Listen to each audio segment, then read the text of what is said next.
Pada pertemuan kali ini, saya akan menyampaikan materi terkait topik komponen penyusun kosmetik. Kosmetik dikenal manusia sejak berabad-abad yang lalu.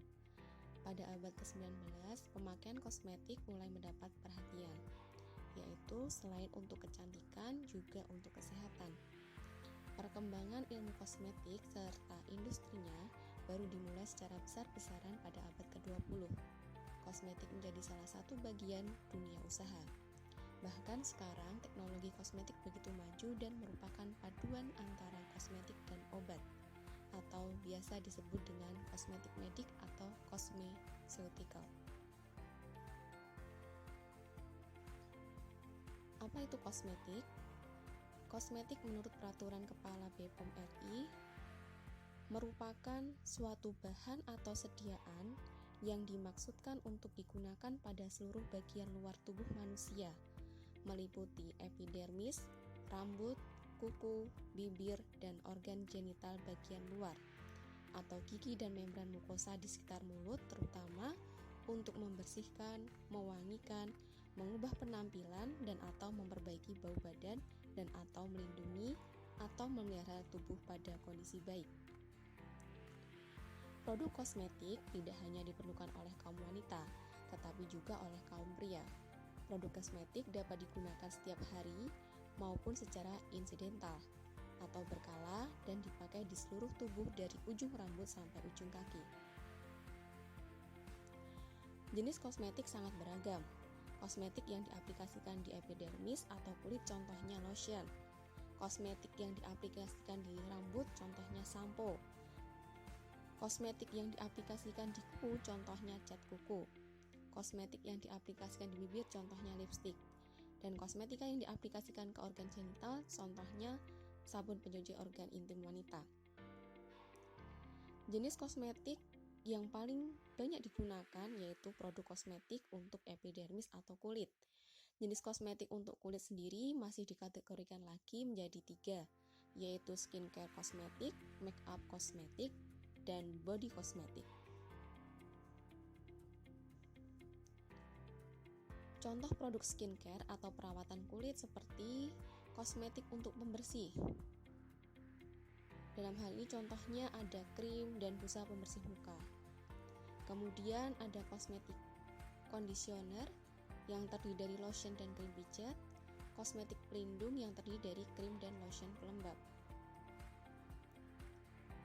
Contoh produk makeup kosmetik seperti kosmetika dasar meliputi foundation dan bedak, makeup seperti lipstick, blusher, eyeshadow, dan eyeliner, dan perawatan kuku meliputi cat kuku dan pembersih cat kuku. Dan yang terakhir, untuk contoh produk body kosmetik banyak sekali, diantaranya ada pembersih rambut, perawatan rambut, hairstyling, pengeriting rambut, pewarna rambut, penumbuh rambut, tonik, perawatan kulit kepala, pasta gigi, parfum, dan lain sebagainya. Apakah yang membedakan dari contoh-contoh yang telah disebutkan tadi? Ya, pasti yang membedakan ada di formulasinya atau penyusunnya. Masing-masing produk tersebut memiliki fungsi yang berbeda-beda. Pasti komponen yang terkandung di dalamnya juga berbeda. Contoh saja krim emolin. Krim emolin merupakan krim yang dibuat dengan tujuan untuk mempertahankan struktur dan fungsi kulit dari berbagai pengaruh seperti udara kering, sinar matahari terik, usia lanjut, berbagai penyakit kulit maupun penyakit dalam tubuh yang mempercepat penguapan air sehingga kulit menjadi lebih kering. Komponen apa yang ada di dalamnya? Komponen yang ada di dalam krim emolin sangat banyak sekali. Antara lain ada aqua, glycerin, petrolatum, vegetable oil, candelacera, sorbitol, asam sitrat, dan lain sebagainya. Apakah fungsi-fungsi bahan-bahan tersebut? Fungsi bahan tersebut akan dibahas pada slide selanjutnya. Ada yang perlu diingat, meskipun setiap bahan atau komponen penyusun dalam sediaan kosmetika itu memiliki fungsi masing-masing, Akan tetapi, tidak semua bahan kosmetika cocok untuk setiap kondisi kulit. Jika terjadi ketidakcocokan, akan timbul iritasi pada kulit. Oleh karena itu, kandungan bahan kimia yang tercantum di kemasan tiap-tiap produk perlu diperhatikan, khususnya oleh konsumen atau pemakainya. Baik, kita bahas komponen penyusun dari salah satu produk kosmetika kulit, yaitu krim emolin tadi. Pada dasarnya, kosmetika sendiri tersusun oleh bermacam-macam bahan aktif, bahan dasar, dan bahan pelengkap. Untuk emolin terdiri dari bahan dasar seperti air, minyak, dan emulsi. Bahan aktif atau zat aktif petrolatum yang berfungsi untuk melindungi, melembutkan, menangani, dan mencegah beragam masalah kulit. Sedangkan bahan dasar air dan lemak yang berfungsi sebagai pelarut.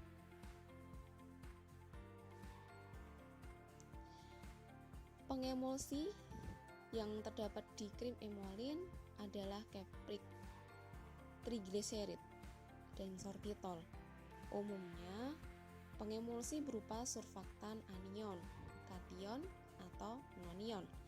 Pemilihan surfaktan didasarkan atas jenis dan sifat krim yang dikehendaki. Untuk krim tipe minyak air, digunakan zat pengemulsi seperti trietanol aminil stearat dan golongan sorbitan polisorbat poliglikol sabun. Untuk membuat tipe air minyak, digunakan zat pengemulsi seperti lemak bulu domba, setil alkohol, stearil alkohol, setasium, dan emulgida. Mengapa penggunaannya berbeda? Hal ini didasarkan pada kelarutannya. Ketika sediaan krim itu dominannya adalah minyak, maka yang digunakan adalah zat pengemulsi seperti trietanoaminil stearat dan golongan sorbital. Sementara untuk sediaan krim untuk yang dominan air, maka zat pengemulsinya yang digunakan adalah bulu domba, setil alkohol, stearil alkohol, dan emulgida.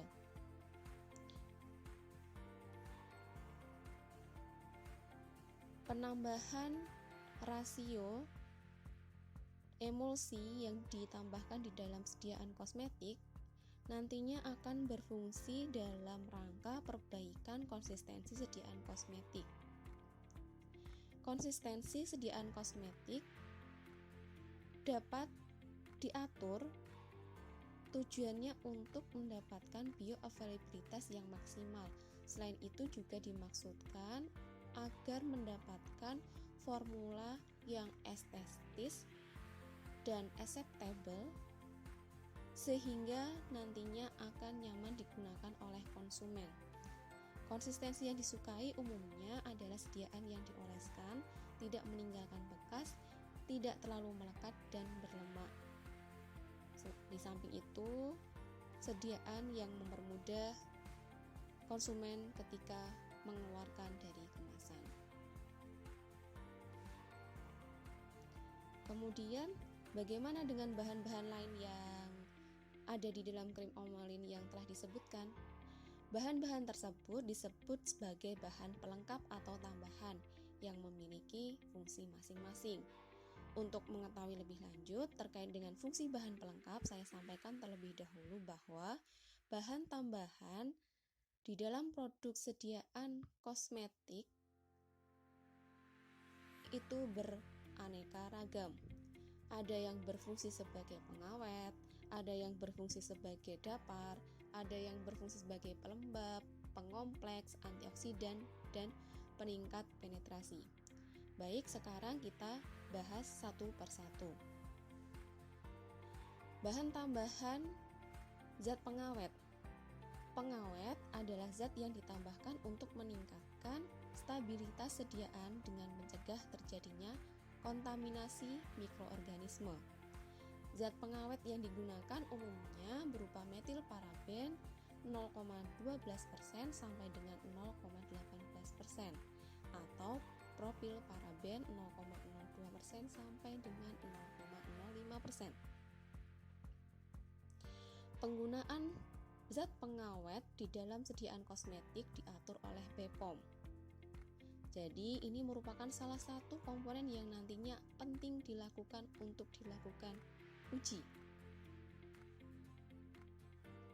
Nah, untuk sediaan krim, mengapa kok butuh pengawet? Karena kita tahu bahwa krim emolin sendiri mengandung fasa air dan lemak. Fasa air dan lemak mudah ditumbuhi oleh bakteri dan jamur, maka penggunaan pengawet sangat diperlukan. Kemudian untuk bahan tambahan berupa dapar. Dapar dikenal dalam kimia sebagai larutan buffer. Larutan ini dimaksudkan untuk mempertahankan pH sediaan, untuk menjaga stabilitas sediaan. Mengapa perlu diperhatikan kestabilannya? Karena pH sediaan dapat berubah. Perubahan ini dapat terjadi karena berbagai faktor. 1.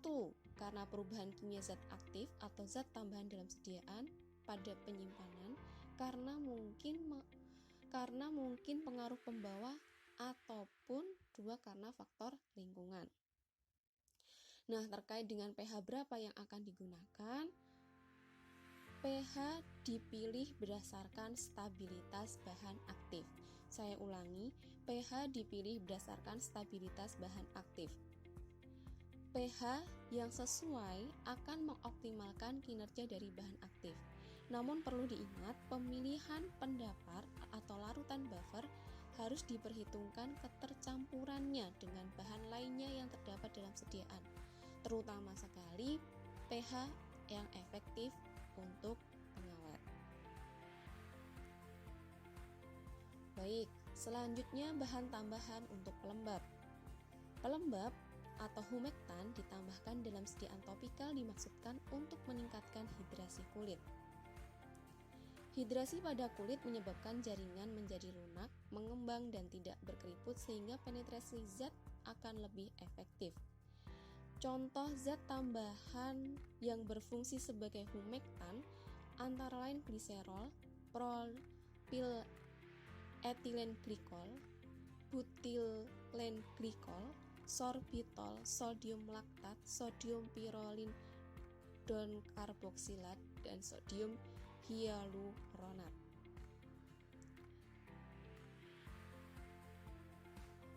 Selanjutnya untuk bahan tambahan pengompleks atau sequestering. Pengompleks ditambahkan dengan tujuan agar zat ini membentuk kompleks dengan logam yang mungkin terdapat dalam sediaan karena pengaruh proses pembuatan dan atau penyimpanan karena wadah yang kurang baik.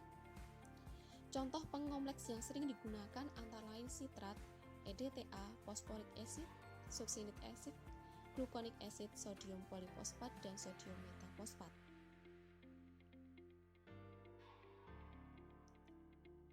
Selanjutnya, antioksidan.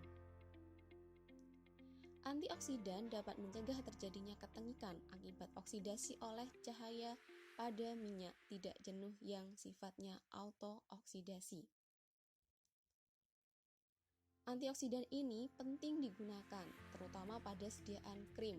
Krim sendiri terdiri dari campuran antara minyak dengan air. Nah, peran oksidan nanti dapat mencegah terjadinya ketengikan akibat oksidasi oleh cahaya. Nah, ketengikan sendiri itu dapat dipercepat oleh adanya logam berat seperti besi, tembaga, kobalt, mangan, dan Sn. Karena apa? Karena logam-logam berat tersebut dapat mengkatalisis proses terjadinya oksidasi minyak tidak jenuh yang terdapat dalam sediaan. Selain itu, ketengikan dapat dipercepat oleh adanya cahaya. Kemudian karena adanya sejumlah kecil lemak tengik. Kemudian karena adanya asam lemak bebas, adanya air dan enzim tertentu yang menghidrolisis gliserida, Dan yang terakhir karena penyimpanannya dilakukan di tempat yang panas. Antioksidan sendiri dibagi menjadi beberapa golongan, antara lain antioksidan sejati atau antioksigen. Mekanisme kerja antioksidan jenis ini yaitu mencegah oksidasi dengan cara bereaksi dengan radikal bebas dan mencegah reaksi cincin, contohnya tokoferol atau vitamin E, alkil galat, BHA, dan BHT. Antioksidan sebagai agen produksi. Zat-zat ini mempunyai potensial reduksi lebih tinggi sehingga lebih mudah teroksidasi dibandingkan zat yang lain. Kadang-kadang bekerja dengan cara bereaksi dengan radikal bebas. Contohnya garam Na dan K dari asam sulfit. Kemudian contoh antioksidan yang lainnya adalah antioksidan sinergis, di mana senyawa ini bersifat membentuk kompleks dengan logam karena adanya sedikit logam dapat mengkatalisis terjadinya oksidasi. Contoh antioksidan yang bersifat sinergis ini contohnya sitrat, tartrat, dan EDTA. Nah, yang terakhir adalah bahan tambahan peningkat penetrasi.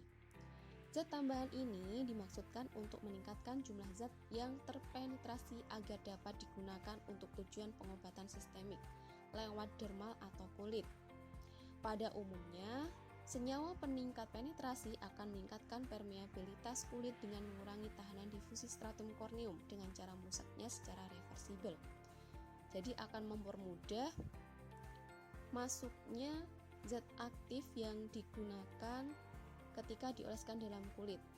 Tetapi di sini sifatnya reversibel, artinya bisa membuka dan kemudian dapat menutup. Contoh yang biasa digunakan contohnya dimetil sulfida atau DMSO. Sifat zat ini adalah dipolar, aprotik, dan dapat bercampur dengan air, pelarut organik pada umumnya. Nah, itu tadi penjelasan terkait dengan fungsi bahan tambahan pada sediaan kosmetik. Pada prinsipnya, formulasi yang digunakan dalam pembuatan kosmetik tujuannya agar menghasilkan kosmetik yang bermutu.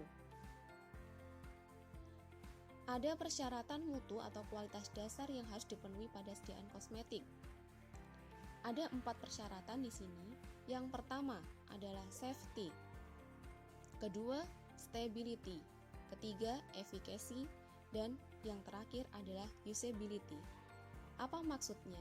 Safety. Produk sediaan kosmetik, safety artinya tidak ada iritasi kulit, tidak menimbulkan sensitivitas kulit, tidak toksik ketika mengenai media yang diaplikasikan, kemudian tidak beracun ketika dicampur dengan bahan lain, seperti itu. Safety atau aman. Yang kedua, stability atau stabil. Stabil terhadap apa? Stabil terhadap perubahan mutu, warna, bau, dan kontaminasi dari bakteri. Kemudian yang ketiga, efficacy. Maksudnya di sini adalah kosmetik memiliki persyaratan mutu kualitas dasar di mana dapat melembabkan, melindungi terhadap UV, membersihkan dan mewarnai. Dan yang terakhir, usability. Usability adalah kemudahan dalam menggunakan, baik dari bentuk, ukuran, bobot, komposisi, penampilan, portability. Bisa juga dari segi feeling atau sensibility, moisturizing, dan smoothness. Dan yang terakhir dari preference. Preference ini dapat meliputi dari baunya, warna, dan desainnya.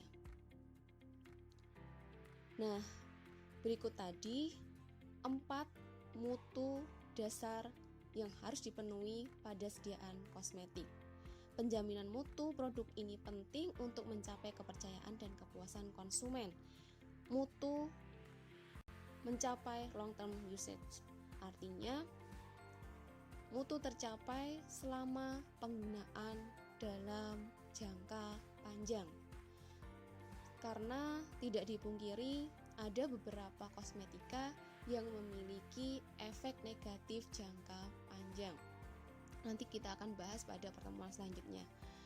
Nah, terkait dengan penjaminan mutu, ada salah satu upaya yang dapat dilakukan untuk menjamin mutu sediaan kosmetik tersebut memenuhi 4 kriteria yang saya sebutkan tadi. Salah satunya adalah dengan cara melakukan serangkaian uji terkait dengan 4 aspek penjaminan kualitas dasar sediaan kosmetik. Nah, apa saja uji yang dapat dilakukan? Uji yang dapat dilakukan untuk menguji tingkat safety-nya dapat dilakukan dengan uji keamanan, patch test, dan uji racun logam berat. Kemudian stability-nya dapat dilakukan uji kestabilan warna, fotoresisten, uji terhadap panas, kelembapan, pengawetan, kestabilan zat aktif, dan yang terakhir adalah kestabilan fisikokimia. Untuk uji efikasi dapat dilakukan dengan uji efikasi untuk setiap produk, dan yang terakhir untuk usability dapat diuji dengan sensory test dan pengukuran secara fisikokimia atau reologi. Nah, uji-uji tersebut nantinya akan kita bahas di pertemuan selanjutnya, dan saya berharap semua itu nantinya akan dapat dilakukan oleh mahasiswa analis terutama yang mengikuti mata kuliah analis obat dan kosmetika pada semester ini. Seperti itu yang dapat saya sampaikan. Sebelumnya saya akhiri untuk menambah pemahaman teman-teman mahasiswa sekalian. Silahkan kerjakan kuis berikut ini. Tugas kalian adalah menuliskan fungsi masing-masing komponen penyusun sediaan kosmetik berikut ini. Pilih salah satu saja produk kosmetik yang ditampilkan, kemudian identifikasi masing-masing fungsi dari komponen penyusunnya.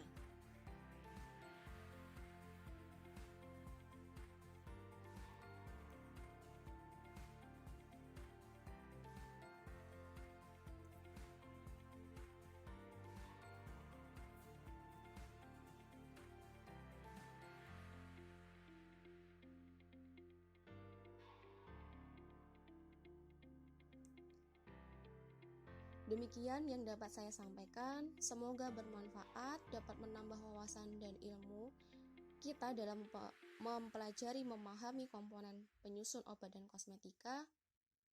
Mohon maaf apabila ada kesalahan. Semoga bisa diambil manfaat sebanyak-banyaknya. Dari saya, wassalamualaikum warahmatullahi wabarakatuh. Selamat belajar dan semangat belajar.